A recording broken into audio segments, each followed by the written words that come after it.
Holy moly, this is a big one. We've got balance, we've got changes, we've got balance changes and system changes and haircut changes. Well, last one is not always true, but you know, I just got one recently.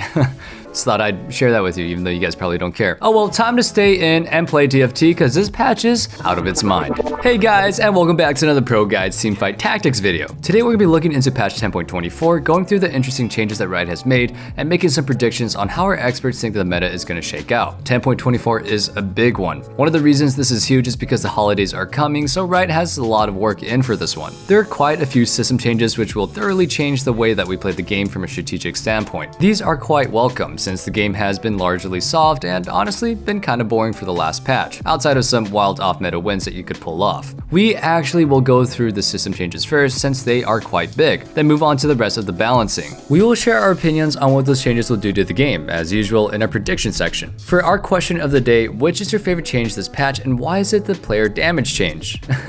And we just gave ours away. Keep in mind that predictions made in this video are exactly that, predictions. They are subject to change and we'll definitely keep you updated in our mid-patch update. Feel free to share any comments below, give us your feedback, especially if you have something new to add or you disagree with what is predicted. We'll be happy to read them. If anything is pulled from the original PPE changes or added in, you can find the info in the comments as well about what ended up not making it to the live servers. But before we dive right on in, I just want to let you guys know that we have a Discord community and a new subreddit that is growing really fast. We have all of you to thank for that, and we want to continue building our community and helping you be a part of it. Make sure to check the link in the description down below. Player damage changes aim at making the early game matter more, and essentially making Fortune a little bit harder to pull off. You can't really afford to lose badly through stage 3 and making a comeback at 4-1. You will die. Essentially, this is nerfing the play whatever and get to the 4-1 then roll strategy, since you can actually have to think about the early game and you might stumble on something interesting, changing your game plan before 4-1. You can still play like before, but you can't blindly do it, which can create more skill expression. Next up are the chosen odds changes. Chosen odds have overall increased, however, you cannot expect them to do just that and let it be. It would be worse than right now. Instead, they essentially bump every chosen tier 1 level up, besides creating the base odds for them. As you can see in this graph, lower cost chosen than the max costs available at the level are bumped up throughout. Then what happened is that level 6 has become more than a 3 cost chosen level, and level 7 is an extension of that. Level 8 has now become a 4 cost chosen level, making it extra important to get there. This creates 2 different playstyles off the top of our heads that we will be discussing in the predictions. Well, they have also increased the chance for 5 cost chosens at 9, which makes it slightly more desirable to get there, I guess, but you rarely go to 9 without a set chosen anyway. Wait, no. Set chosen, lowercase s, not set chosen with 2 T's. That, you know, wait. Anyway, that is not all. They also changed normal odds changes. As expected in this 4 cost meta, 4 cost odds have been nerfed across the board until level 8, and legendaries themselves have taken a hit on 8. They are so strong that getting at least one of them is a bit oppressive. Conversely, 1 costs have been buffed a bit at all levels, which helps round up these comps that you're going to be playing longer, since the mid game lasts for more time now. And that's it. Wait, no, there's more. This one is a really feels good change since, especially at higher levels of play, this was creating huge discrepancies at the beginning. Loot changes. Players will essentially be getting the same amount of loot at the start since Riot reduced the variance of initial loot boxes. So you won't be getting people at 20 gold at 2-2 and 2 stars in their board, while you started with 3 items but 0 gold. There's also a slight increase in gold resulting from that change, so while players still don't get that extra same stuff, they at least are much closer in what they get. You won't easily get the same item drops over and over again, which is quite cool. My last game of getting 4 cloaks was absolutely a nightmare. The worst you can get now is 3 of the same item, which can be fixed into some cool items. Finally, less Nicos from gray orbs, but it's negligible, so it should be invisible to most of us since it went from 3% chance to just 2%. Well, this is not exactly a system change, but it's a nerf to chosen who gets attack damage from just, well, being chosen. Instead of 30 attack damage, they now get 20, making the other chosen a little bit more desirable. Instead of finding a carry chosen, meaning that you get a top 4 100% of the time. Trait changes. Quite a few trait changes this patch, some small but all significant. Cultist gets a little change in how Chosen works with providing stars for Galio's stats, and rightly so, since it was a little too good, especially when you 3-start them. You now get a +1 star instead of double stars, meaning that it's still an upgrade, but not a huge one, giving you an unfair advantage. Fortune gets a small change in reducing Nico's chance on 6 Fortune. There seems to be an overall Nico reduction this patch, which is nice for controlling too much on the high roll. Really few trait changes since all the beef is elsewhere, so let's get to that beef. There's really a few trait changes since all that beef is elsewhere, so hope you're not vegetarian because we're going to be getting into that beef, which is kind of a weird thing for me to say now that doesn't matter. Let's talk about what's changed with our champions starting from the 2 costs since 1 costs are apparently balanced. That means that you should keep re-rolling Vayne, people. 1 cost. Diana got too close to the sun, or the moon, or whatever. Her 3-star and 4-star forms are getting decent nerfs, especially the 4-star one. She'll still be playable, but you probably won't be seeing her on the must-play for a while. Nami gets a nerf to her 2nd and onwards bubble, making her a little bit oppressive in the early game, and of course, nerfing the bubble trouble comp. Yasuo needed a buff? Why? Regardless, he gets 1 in his 1-star and 2-star forms, even though if you play him, you're most likely 3-starring him, which won't really change much. Still, a welcome buff for his early game until you get that 3-star. Lissandra gets a small nerf in her 4-star form, as she was mass deleting champions, so there, she does 100 less damage. So what do you guys think of these changes so far?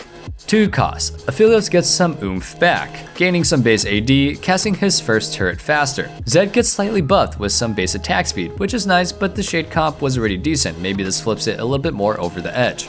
Pyke has been doing too much damage with people itemizing him even, especially in cultist setups where he's excelled. So now he gets less across the board. Jarvan stuns for less time but casts a lot faster. He gets a huge mana nerf, which is indirect buff to both the warlords and the keepers. Lulu has a smaller knockup, but her buff lasts for the rest of combat. Wow. She actually also heals the champion if she recasts her spells on them, which is a good fix. 3 cost. Akali gets some damage back, her machine gun days are over due to the previous nerfs, so this should help her get some relevance back. Xin Zhao casts faster, both on his first ultimate and subsequent ones. This guy has been getting buffed or changed for the last few patches, and I'm kinda scared of what Riot is trying to do. The meta needs to be slow for him to operate well though, without the huge bursts that can kill him too early. Jinx gets a few changes, and this one is kind of a long one. She casts much slower after her 2nd cast, which makes her less of a spam caster. To compensate, her stun gets longer, but her damage decreases. That's not all though. She is now an AoE stunner, and that can work with sharpshooter as well. And that's a lot of stunning. As a cherry on top, she gets mana cost reduction as a chosen now, meaning that she just wants Shojin and becomes a stun machine, but not a carry, since she does much less damage. 4 cost. Cass gets the Sejuani treatment. She casts slower on her first spell and much slower on the 2nd, but she gives a lot more damage amp to her allies, which is kinda cool. Jhin got a huge buff. He does so much damage now, it's actually insane. So much of a base AD buff is huge for him. He will ramp up a lot harder now, and you'll be able to feel his hits much better. Or worse, depending if you're on the receiving end of it.